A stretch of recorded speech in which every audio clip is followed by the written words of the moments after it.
Seja muito bem-vindo novamente, candidato e candidata do Aprovado Já. Eu sou o professor William e nós estamos aqui para a nossa terceira aula sobre os crimes contra o patrimônio. Sem delongas, pessoal, e sem perda de tempo, vamos prosseguir. Nós vamos falar agora do crime de extorsão, previsto no artigo 158 do Código Penal.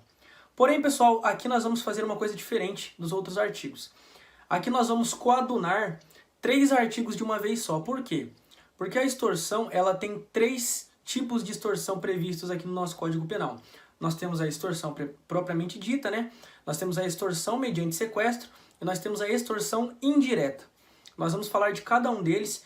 Pessoal, vai ser bem rápido também essa aula, porque o meu objetivo aqui é que vocês sejam capazes de diferenciar a extorsão do roubo, porque cai muito em prova, tá? Tentando fazer pegadinha com você, falando, dando uma situação que é extorsão, e eles perguntam se é extorsão ou roubo, tal. Então, eu preciso que vocês saibam diferenciar isso. Então, a gente vai passar rapidamente por esses artigos. Artigo 158, 159 e artigo 160 do Código Penal. Vamos lá então, pessoal. Artigo 158. Olha o que diz no caput da extorsão. Constranger alguém mediante violência ou grave ameaça e com o intuito de obter para si ou para outra indevida vantagem econômica, a fazer tolerar que se faça ou deixar de fazer alguma coisa. Tá, pessoal, vamos lá. Assim como lá no crime de furto, passando para o roubo, nós pegamos as diferenças, né? E o que tem aqui que é semelhante ao crime de roubo? O meio de execução, pessoal, porque aqui está escrito, ó, mediante violência ou grave ameaça. Essa é a coisa que tem em comum com o crime de roubo. Beleza, pessoal? Mas o que é mais importante é quais são as diferenças daqui para o crime de roubo. Primeira coisa que vocês precisam saber. Isso aqui, obviamente, é um crime doloso, tá? Ou seja, o agente tem a vontade, ele tem a intenção de praticar o crime, né? Querendo obter vantagem econômica. E qual é a primeira coisa que muda do roubo para cá? Pessoal, a primeira palavra do tipo penal está escrito o seguinte, constranger alguém. Você lembra que lá no roubo começava com a palavra subtrair? Subtrair para si ou para outro, mediante violência ou grave ameaça, tal. Aqui começa com constranger. Então, pessoal, entenda. O que a lei está querendo dizer aqui com constranger? A lei está querendo dizer obrigar, certo? É isso que a lei está querendo dizer aqui com constranger. Então, trocando as palavras, ficaria assim, ó. Obrigar alguém, mediante violência ou grave ameaça, e com o intuito de obter para si ou para outro vantagem econômica indevida. Então, assim, pessoal, observe que aqui também não está dizendo que é um bem móvel ou um bem imóvel. Não fala isso. Aqui está falando que o objetivo é obter vantagem indevida, certo? Vantagem econômica indevida. Então observe como o objeto do crime aqui é muito mais extenso. Porque quantas coisas podem ser classificadas como vantagem econômica? Muitas, pessoal, muitas, de várias formas.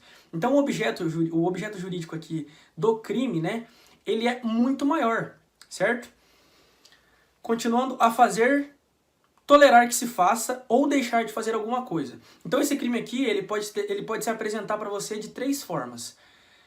A pessoa, ou ela obriga alguém, mediante violência ou grave ameaça, a fazer alguma coisa, ou a tolerar que se faça, ou seja, ela vai deixar que façam alguma coisa, ou a deixar de fazer alguma coisa, certo? Então, a extorsão ela pode se apresentar por alguém sendo obrigado a fazer, por alguém sendo obrigado a deixar de fazer, ou a tolerar que se faça. Nós temos essas 3 hipóteses. Pessoal, mas qual é a coisa que vocês precisam mais se atentar da diferença desse crime para o roubo? Pessoal, seguinte. Imagina a situação do roubo. Eu estou com uma arma de fogo, então eu estou usando de grave ameaça, certo? Eu aponto para a pessoa e falo assim, ó, me passa teu celular. Se a pessoa passar, beleza. Roubo normal, beleza. Se a pessoa não passar o celular e eu dou um tiro nela, eu roubei do mesmo jeito, eu vou pegar e vou embora. Então entenda, eu não preciso da vítima para que eu consuma o crime de roubo. Se ela não quiser me dar, eu vou pegar, pronto, acabou, roubo. No caso da morte aí vai ser um roubo, né, qualificado pela morte, famoso latrocínio, se eu matar para pegar esse celular. Qual que é a diferença, pessoal, aqui para o crime de extorsão? Aqui é preciso a participação da vítima no crime, certo? Observe a diferença. Vamos dar um exemplo aqui da primeira parte, o fazer, né? Constranger alguém mediante grave ameaça ou violência a fazer alguma coisa. Imagine que eu chego numa pessoa com uma arma de fogo, eu enquadro ela ali, né? Eu abordo ela e falo, ó, eu quero que você me passe a senha da sua conta bancária agora. Se eu der um tiro nela, eu vou conseguir a senha se eu matar? Não. Se eu pegar o celular dela, eu consigo a senha? Também não. Qual é o único meio de eu fazer, de eu constrangê-la a me passar a senha? É mediante a violência ou a grave ameaça. Então entenda, eu preciso que a vítima participe para que seja extorsão. Não tem como, sem a participação dela, eu conseguir essa senha desse celular dela. Perfeito, pessoal? Outro exemplo aqui, o tolerar que se faça. Vamos dar o exemplo de eu ameaço, né? Eu ameaço mediante violência ou grave ameaça. Uma pessoa, vamos imaginar que eu estou devendo para alguém que tem uma nota fiscal, uma nota promissória, por exemplo. Eu comprei um carro da pessoa pela uma nota promissória, né? Que a gente fala ali aquele parcelamento sem ser no cartão de crédito, né? Através de uma notinha. E aí eu chego com uma arma de fogo e falo assim para ela, ó, eu quero que você rasgue essa nota aí. Rasgue agora essa nota. A pessoa, por exemplo, não, na verdade eu mesmo vou rasgar a nota, né? Me dá a nota que eu vou rasgar. Então observe, eu tô ameaçando, né? Ou usando de violência para que a pessoa tolere que se faça alguma coisa. Então a pessoa vai deixar eu rasgar aquela nota fiscal, certo? Para que eu obtenha uma vantagem indevida. Por quê? Porque se a nota é o único meio de prova que eu tinha dívida com aquela pessoa, se ela tolerar que eu faça isso, que eu rasgue a nota, eu vou obter uma vantagem. Por quê? Porque eu não vou precisar pagá-la, porque ela não vai ter como provar. Beleza? É um exemplo. E a última parte, deixar de fazer alguma coisa. Pessoal, dá para usar o mesmo exemplo aí, tá?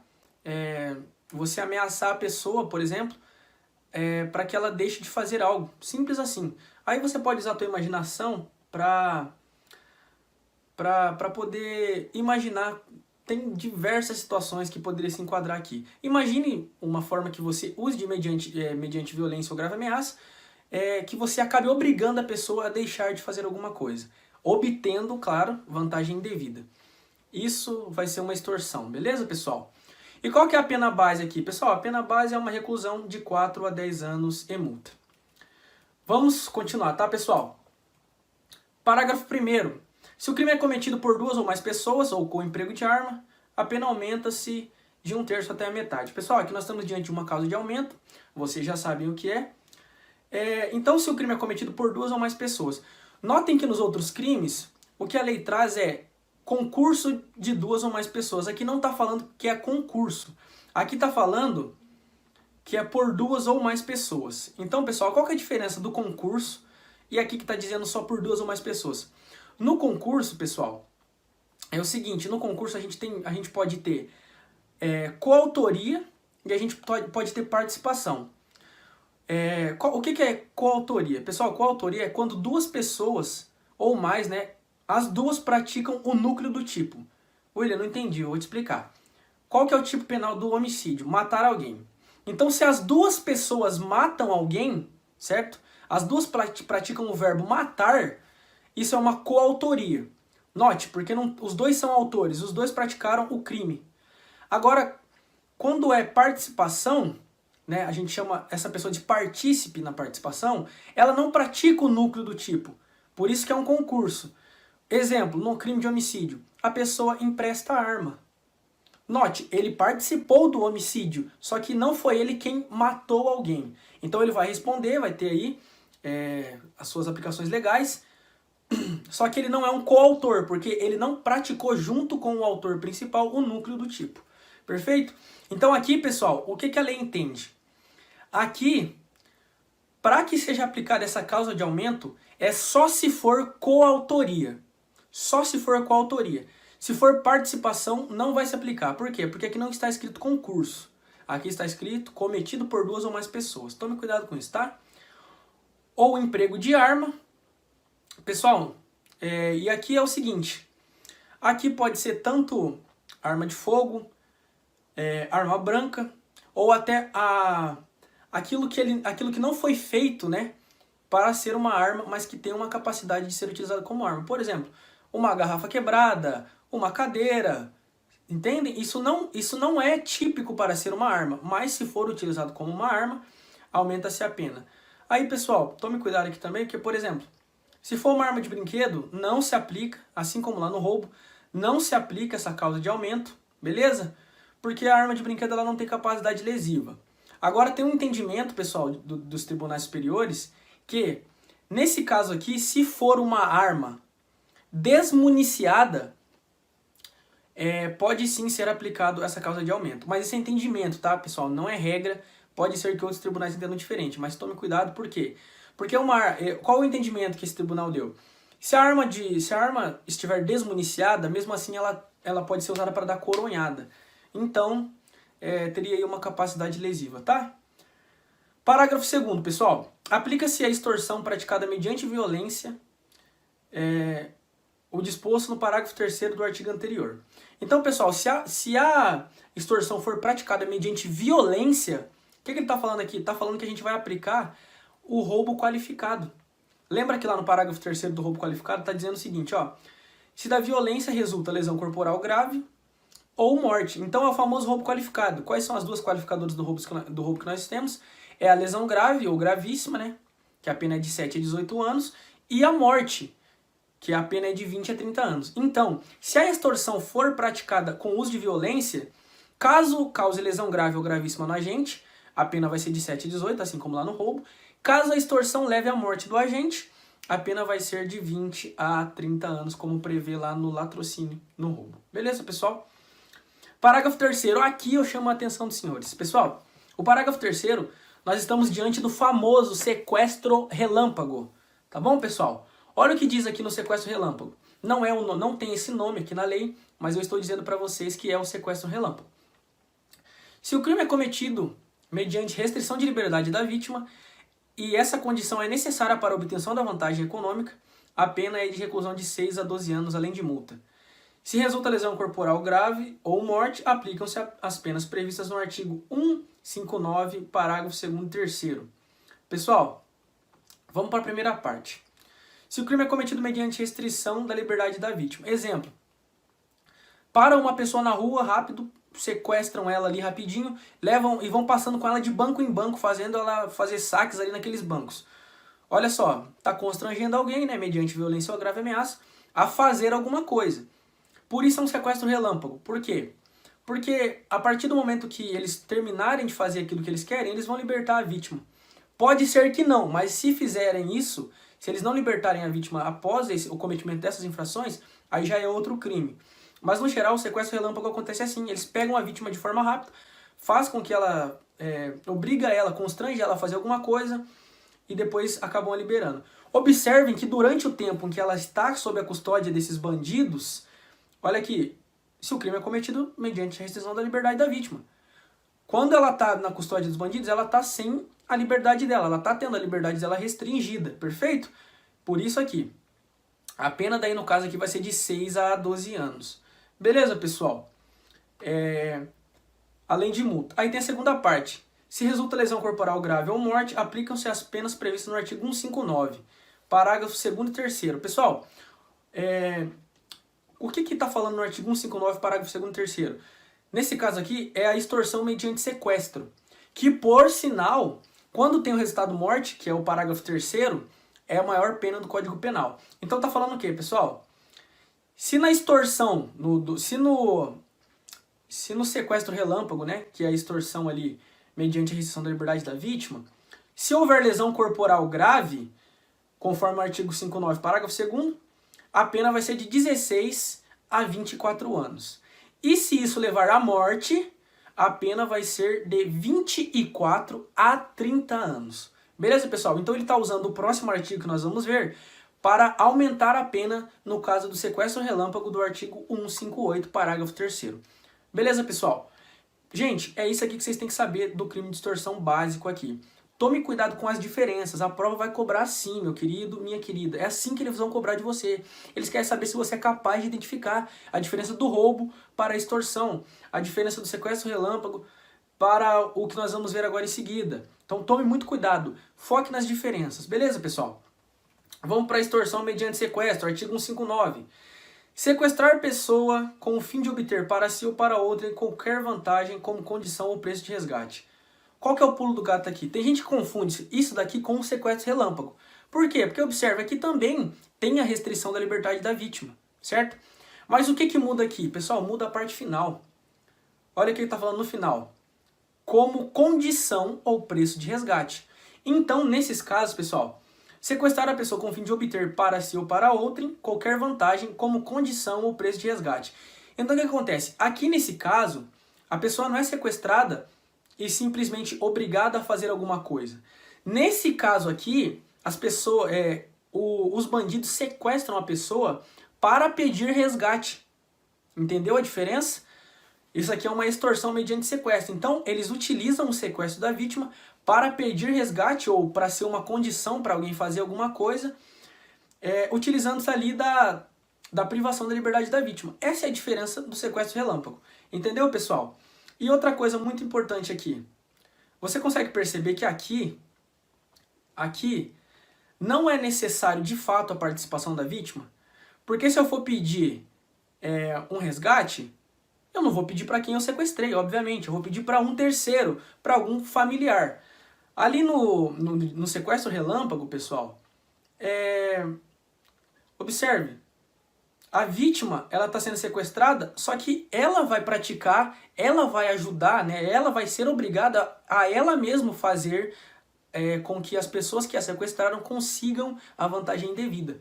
No caso da extorsão mediante sequestro, a pessoa é sequestrada, mas a vantagem vai ser exigida para outra pessoa, entendeu? Por isso que está dizendo ali preço do resgate ou como condição. Beleza? Pessoal, nesse caso aqui, do caput do artigo 159, a reclusão, a pena, né, é de 8 a 15 anos. Parágrafo 1º. Se o sequestro dura mais de 24 horas, se o sequestrado é menor de 18 ou maior de 60, ou se o crime é cometido por bando ou quadrilha. Então, pessoal, aqui a pena vai ser de 12 a 20 anos, certo? Então tá falando aqui, ó, se o sequestro durar mais de 24 horas, se o sequestrado é menor de 18 ou maior de 60, muito claro, não preciso nem explicar, ou se o crime é cometido por bando ou quadrilha. Então, se houver um conglomerado de pessoas ali, né, para cometer esse sequestro, a pena daí já não vai mais ser de 8 a 15, vai ser de 12 a 20 anos. Pessoal, uma coisa que eu não falei aqui, mas que eu preciso salientar para vocês, lembra que lá no furto e no roubo, o crime ele se consumava, então quer dizer, esse crime já aconteceu.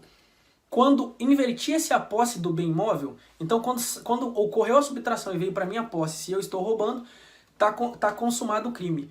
Nos crimes de extorsão, pessoal, o crime está consumado no momento que eu constranjo alguém ou que eu sequestro alguém.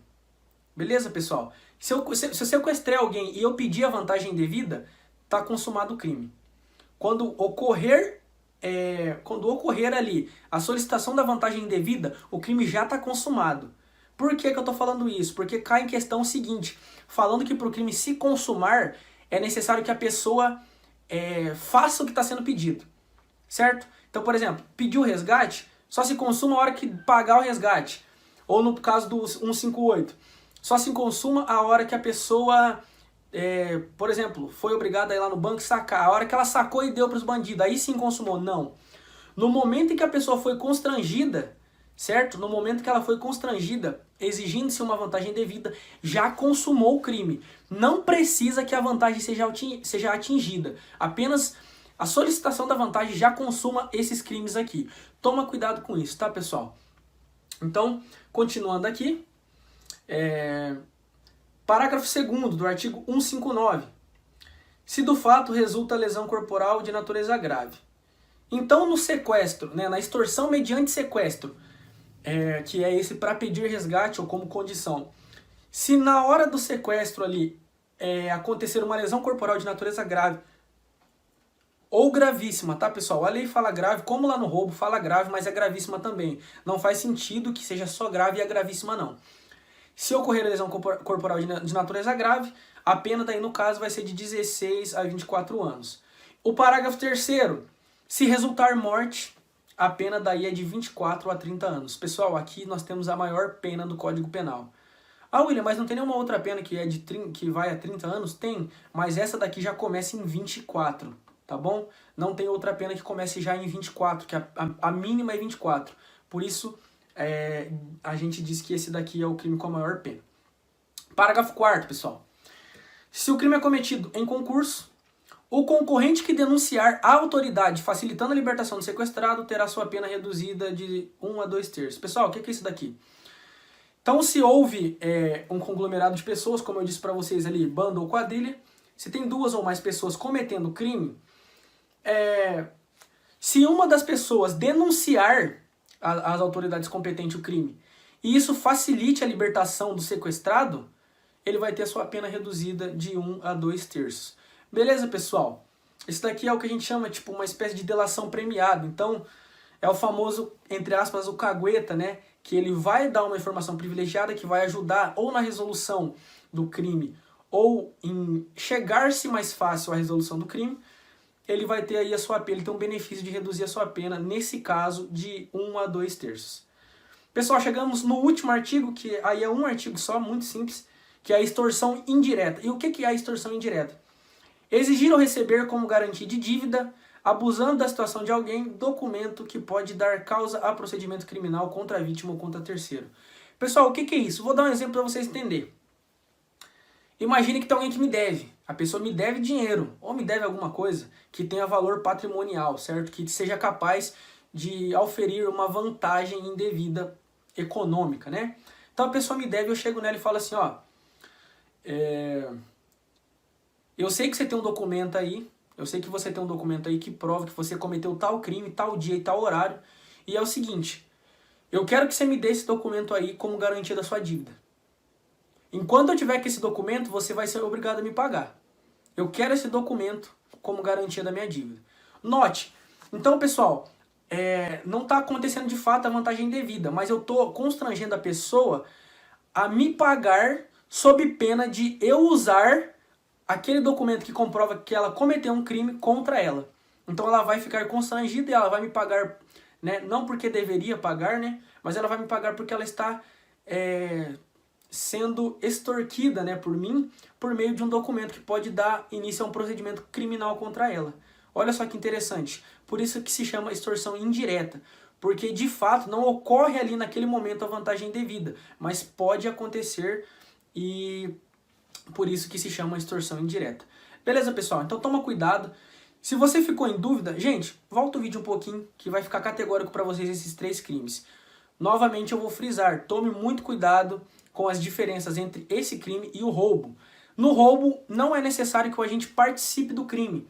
Na extorsão, exceto aqui na extorsão mediante sequestro, é indispensável, né, que a pessoa que está sendo extorquida, né, que ela participe do crime, senão não é possível atingir ali o fim do crime, não é possível que o crime se consume. Por isso que aqui fala que você constrange a pessoa a fazer, tolerar que se faça ou deixar de fazer alguma coisa. Aqui não usa o termo subtrair, por isso aqui nós precisamos da participação da vítima, enquanto no furto e no roubo não é necessária a participação da vítima. Beleza, pessoal? É isso que nós tínhamos para falar sobre o crime de extorsão. Eu vejo vocês no próximo vídeo, pessoal. Tchau, tchau e bons estudos!